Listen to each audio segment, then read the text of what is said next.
ഫാത്തിമയുടെ ഖബറിന്റെ ചാരത്ത് പോയിരുന്നിട്ട് അലിയാർ തങ്ങൾ അസ്സലാമു അലൈക്കി യാ ഫാത്തിമ, ഫാത്തിമ ബീബിയോട് സലാം വിളിച്ചു. അവിടെ നിന്ന് അലിയാർ തങ്ങൾ ഫാത്തിമ ബീബിയുടെ ഖബറിന്റെ ചാരത്ത് പോയിരുന്ന് സലാം പറഞ്ഞു. സലാം അടക്കുന്നില്ല. അലിയാർ തങ്ങൾ ചോദിച്ചു, ഫാത്തിമ എന്നോട് പിണങ്ങിയോ? ഫാത്തിമ എന്തേ നീ എൻ്റെ സലാം അടക്കാത്തത്?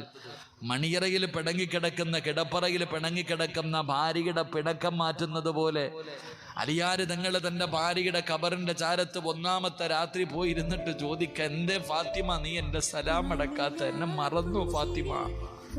വീണ്ടും സലാം പറഞ്ഞു. സലാം അടക്കണില്ല. അലിയാർ തങ്ങൾ ചോദിക്കുക, എന്തേ നീ എന്നോട് പിണങ്ങേ? മടക്ക് ഫാത്തിമ, എന്നെ മറന്നു പോകല്ലേ ഫാത്തിമ. രണ്ടാമതും സലാം പറഞ്ഞിട്ടും അടക്കാതെ വന്നപ്പോ അലിയാർ തങ്ങൾ ഫാത്തിമ ബീബിയുടെ ഖബറിന്റെ മുകളിൽ കൈവച്ചിട്ട് ആ ഖബറിനോട് ചോദിച്ചു, അലിയാർ തങ്ങൾ ഖബറെ, എൻ്റെ ഫാത്തിമയുടെ വിശേഷമെന്താ?